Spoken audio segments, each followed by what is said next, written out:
Robots, cars, and AI, all here and all made by Taiwan tech giant Foxconn, which is trying to show that it makes much more than just the iPhone. As the row between China and Japan continues, leaders in Taipei are throwing their weight behind Tokyo. 也许现在是吃日本料理的好时候，充分展现出台日坚固的友谊。 Lawmakers from Panama are planning to visit Taiwan, but China's not happy about it. Plus, Taipei hosts a candlelight vigil on Transgender Remembrance Day.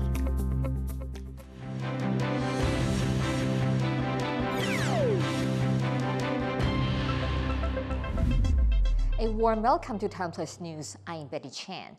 From assembly phones to building cars and robots, Taiwanese electronic giant Foxconn is strutting its stuff at its biggest event of the year.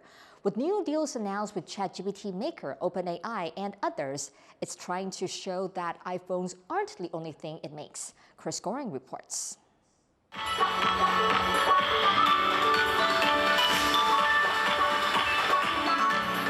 Taiwan tech giant Foxconn debuts its new Model A electric vehicle, the latest entry for the EV market newcomer. It's part of the biggest day of the year for the world's largest electronics maker, also known as Hon Hai.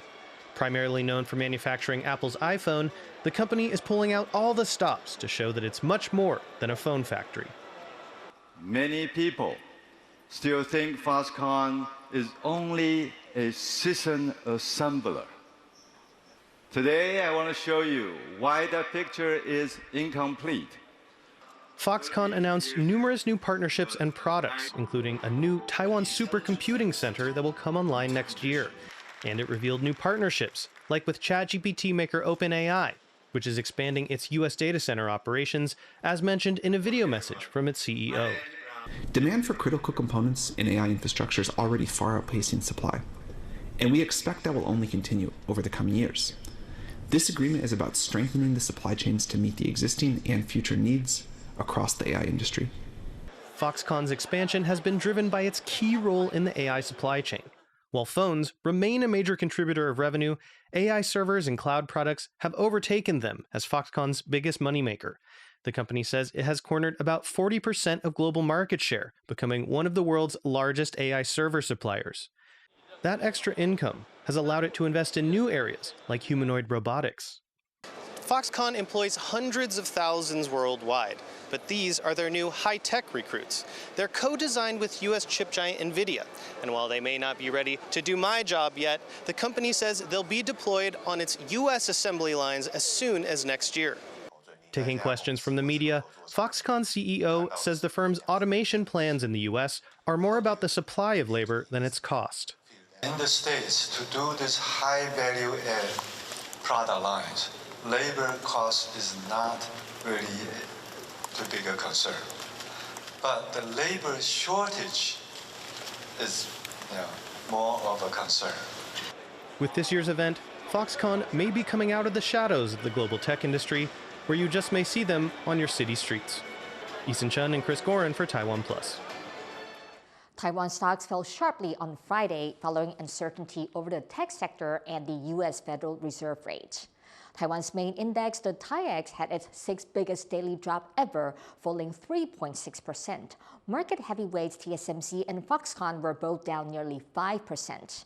The memory and AI sectors were hit hard due to concerns about valuation. Investors are proceeding with caution as speculation grows over whether U.S. interest rates will go down in December. U.S. authorities have arrested and charged 4 people with violating export controls on AI chips to China. 2 U.S. and 2 Chinese citizens were busted for allegedly conspiring to sell millions of U.S. dollars worth of NVIDIA GPUs to buyers in China. One of the men charged is a senior executive at a U.S. AI cloud company. The arrests come amid tightened restrictions on exports of high-powered chips needed for artificial intelligence systems. China and the U.S. are in a race to reach AI supremacy, with NVIDIA's chips currently the most powerful on the market. If convicted, the suspects face decades behind bars. China is turning up pressure on Japan. Beijing is calling on its citizens to boycott traveling there and has cut off imports of Japanese fish over Prime Minister Takaichi Sanai's comments on Taiwan. As Japan grapples with the fallout, Taipei is calling on citizens to lend a helping hand. Leslie Liao has more. It's not every day you get to see what the president is eating for lunch, but on this occasion, Taiwan's leader is showing everyone that he's enjoying Japanese scallops. His meal is a message that his government stands with Tokyo.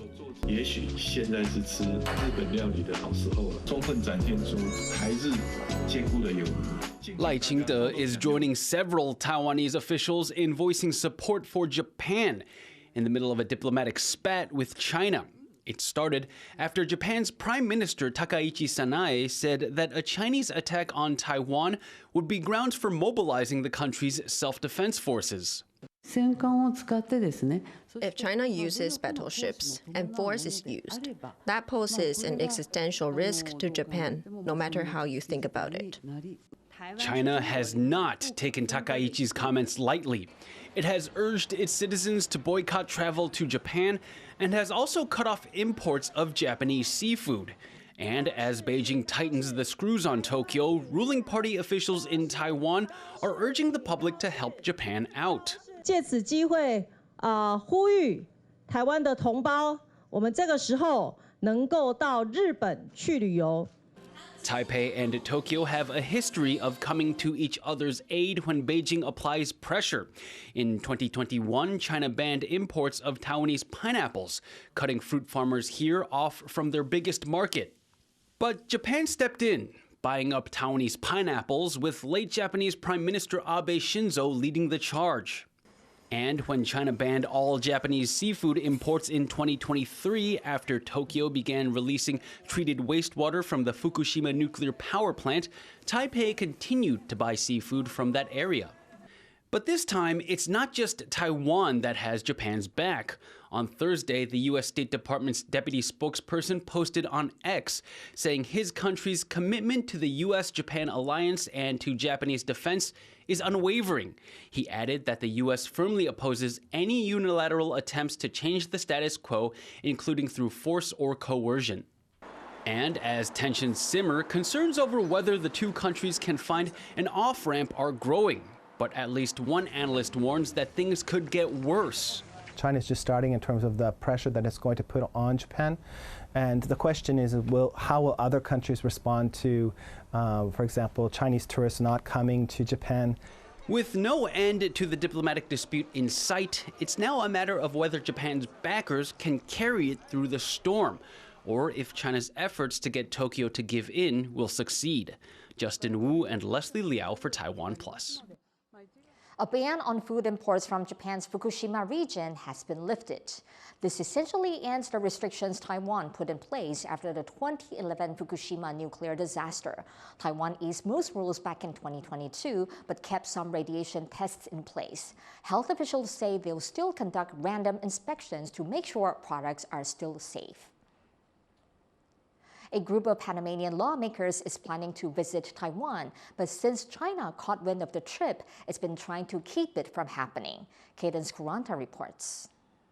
Panama and China are facing growing tensions as a group of lawmakers from Panama plans to visit Taiwan. Beijing is not at all happy about the trip. Its embassy in Panama told a local media outlet La Prensa that the visit violates the One China principle. The embassy allegedly reached out to the lawmakers to ask them to cancel their trip, warning it would violate Panama's foreign policy, though some of the participants say it's aimed at boosting investment and cooperation.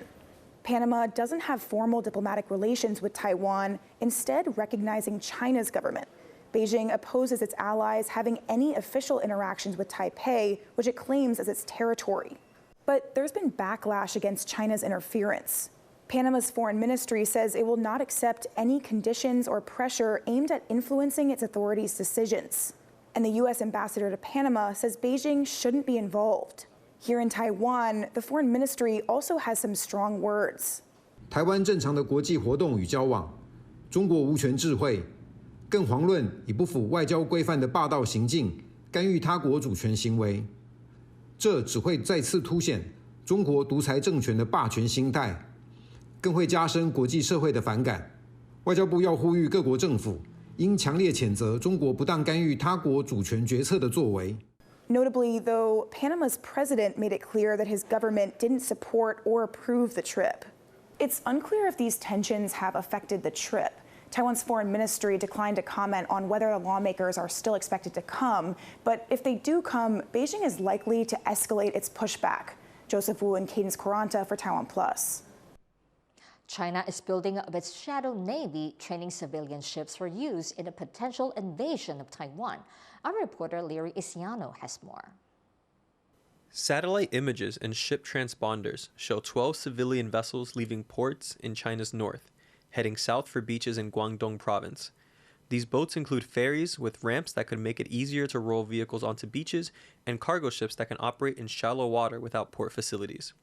Once there, they practice what a beach landing in a Taiwan invasion might look like, unloading military equipment, building temporary piers, and launching amphibious assault vehicles. China's shadow fleet is growing.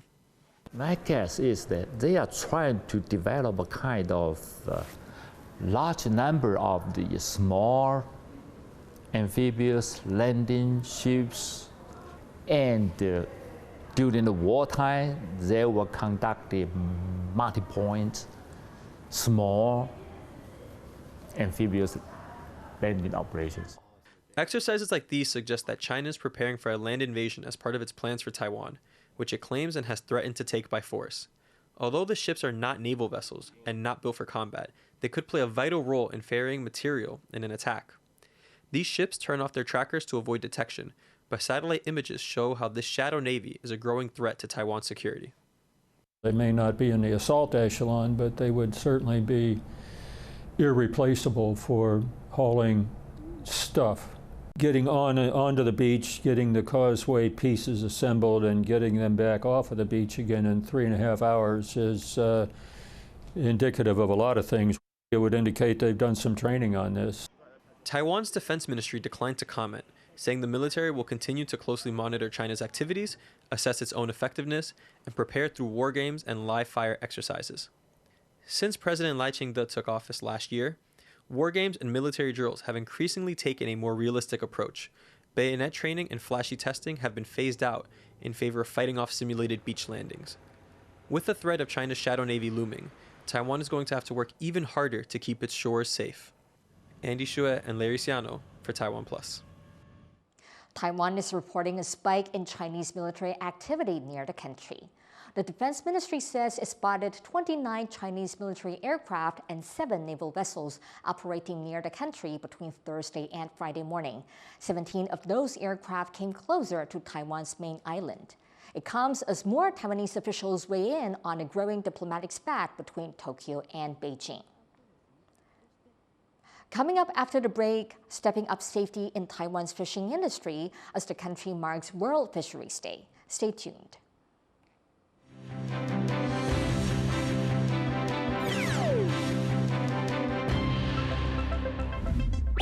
Thank you for sharing our passion for food and Taiwan. Veggie Island explores the vibrant world of plant-based cuisine. Wow, this is amazing. While Taiwan on the Rocks uncovers the stories and craftsmanship behind every sip. Have you ever tried Taiwanese beer? Are you ready to taste even more of Taiwan? In the face of adversity, the power of truth. A roadmap for a just and open world, charted by the freest country in Asia. Hon Hai Tech for TaiwanPlus. TaiwanPlus News, a voice of freedom in Asia.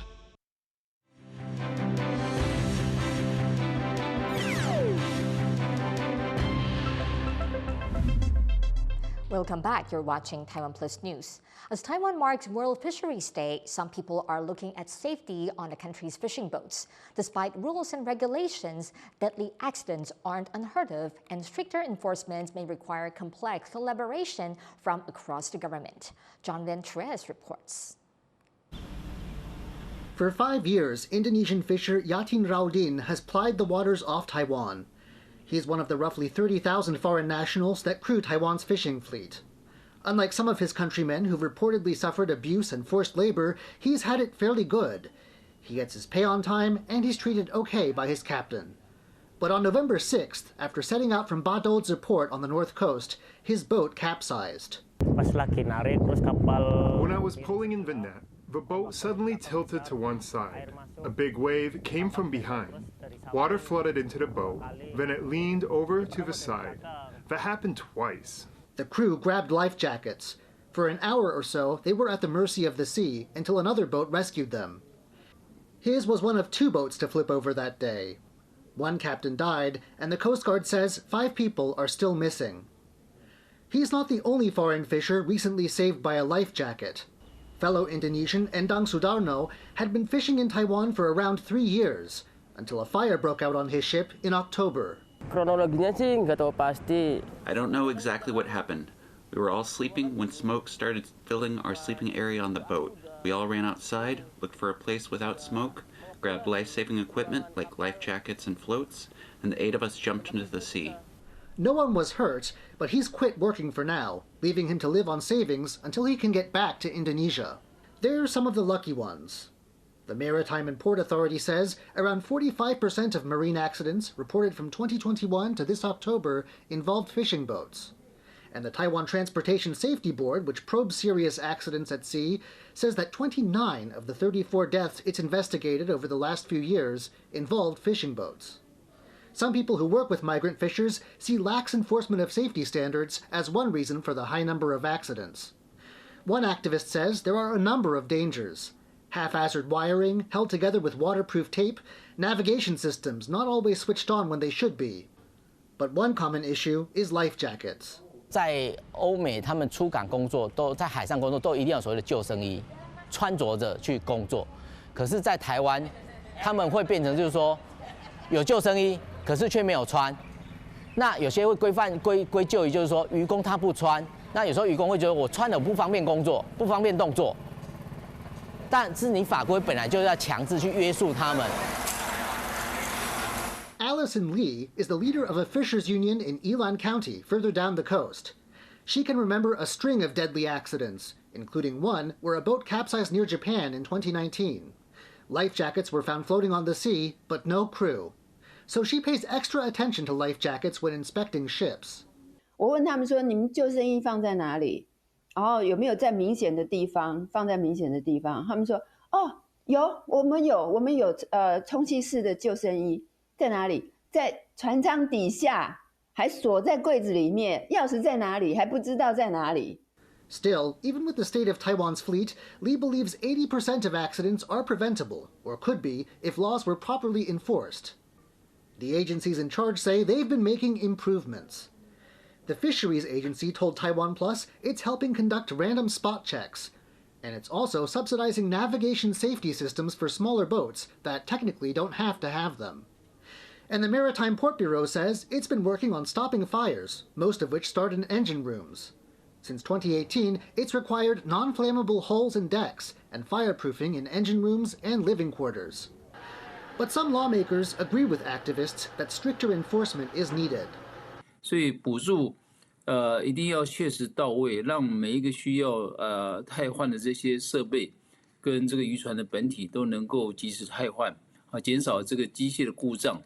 He says this will take cooperation across several government agencies and departments. But for fishers like Yatin Raudin, they feel they'll have to look after themselves. Ya harus siap-siap sendiri aja, Mbak. Maksudnya kan. Yes, you really have to be prepared on your own. I mean, you never know when an accident might happen, so you have to be ready yourself. The other fishers here have been mostly lucky so far. They'll look to themselves to stay that way out on the water until safety standards are up to scratch. Devin Tsai, Luffy Lee, and John Van Trieste for TaiwanPlus. In Vietnam, at least 41 people are dead as torrential rain and flooding continues to inundate the country's central region. Local media reports at least 9 people missing, more than 52,000 homes submerged, and huge areas of farmland lost. More than 500,000 households and businesses have faced blackouts, while landslides have blocked many provincial roads. Thousands of emergency personnel and police are helping evacuate residents across flood-affected regions. Young bodybuilders are boosting Japan's struggling care sector as a creative business model brings in millions, attracts more talent, and enhances patient care. Aichi reports. In Japan, young male bodybuilders are stepping up to ease labor shortages in the struggling care industry, taking on its physically demanding roles. With a tan and prominent biceps under a black sleeveless vest, care worker Yusui Takuya is among those who have built a rapport with patients at a care center for people with disabilities, operated by Visionary, a firm based in Nagoya. Yusui shares what he has learned on the job. I've not taught you anything, right? Nothing. Well, her hardworking attitude. As you can see, she can't quite use her hands, but she doesn't give up. She uses her mouth instead. That inventiveness and resourcefulness I find very inspiring. Don't be so shy. The company has attracted male bodybuilders with perks like paid gym time and protein shake subsidies. It hired 168 people last year after previously struggling to recruit even one care worker a year. I started weight training while working as a military officer and participated in competitions. When I learned about Visionary, I was attracted to the idea of using weight training, which was my hobby, and my muscles in a way that could contribute to society. With these employees putting the muscles to work, Visionary's revenue is now booming. Its CEO, Niwa Yusuke, says bodybuilders are suited to care work because they are used to hard training and strict diets, which can be a great advantage for caregivers who support the same clients every day. Bodybuilders are extremely photogenic, cool, and the embodiment of tireless hard work. With Japan's super-aged society, it's suffering from a labor shortage in the care industry, with nearly 4 vacancies for every job seeker. The Labor Ministry predicts a shortfall of 570,000 caregivers by 2040, driven by low wages that fail to match the physically demanding nature of the work. But the CEO says mature caregivers can help address this. We need to become a more reliable industry, one where we can confidently say, leave caregiving to us. This would allow individuals to focus entirely on their work, learning, or pursuing other aspirations. Being able to clearly define and separate these roles is, in my opinion, essential for Japan's economic development. In Japan, thousands of people leave their jobs every year to care for family, and even more are juggling work and caregiving at the same time. With men mostly absent from these roles, women take on the bulk of the responsibility. Now, the muscle care approach is stepping in, not just helping meet the demand, but also challenging the idea that caregiving is only women's work. Chris Ma and Aichi for TaiwanPlus. On Transgender Remembrance Day, a small group of people have gathered in Taipei to light candles for transgender victims of violence and abuse around the world. As Irene reports, for those here in Taiwan, it's also a reminder of transgender rights issues at home. This report contains references to violence and suicide, which may be distressing to some viewers. A moment of reflection on this windy night in Taipei. People here showing support for hundreds of transgender people killed or who died from suicide due to confirmed or alleged anti-transgender campaigns around the world.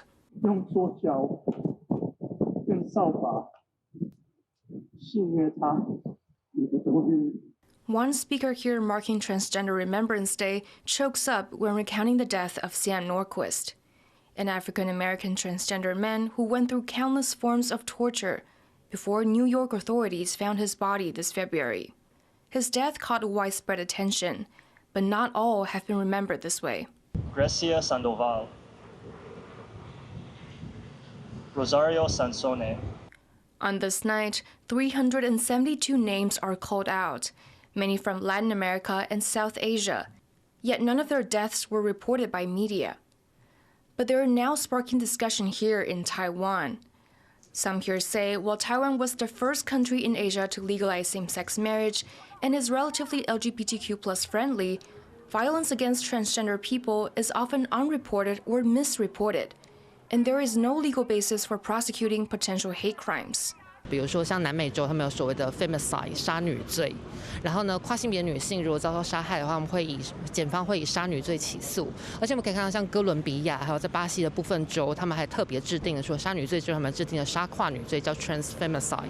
可是，在台湾，它可能会直接被视为是一般的谋杀案，甚至他可能跨性别身份也不会在报道中被看见，甚至他可能会被性别错称，就是被以他的法定性别来进行报道。It means Taiwan has no official data on violence or murder cases involving transgender people. And because the law still requires psychological evaluations and surgery to remove reproductive organs before someone can change their gender on their ID, some victims end up being recorded under the wrong gender when cases are investigated. 我们现在看到的性别暴力，其中一环就是歧视。那这个歧视让他们很辛苦。好，那我们也看到说，因为要求要变性，那这个变性至少要100万，而且这个变性以后呢，可能它带来的伤害、健康的问题都是很大的问题。This vigil has been held in Taiwan since 2014, and with each occasion, more sad stories come to light. But as people continue coming out to commemorate the victims, events like this offer many here some comfort and hope while they continue pushing for change. Howard Zhang and Irene Lin for TaiwanPlus. Thank you for watching TaiwanPlus News. You can visit the TaiwanPlus website or follow our social media for more stories from Taiwan and around the world. Finally, today we're heading to Rio de Janeiro, where people are honoring Afro-Brazilian history with Black Consciousness Day. I'm Betty Chen. Take care and see you next time.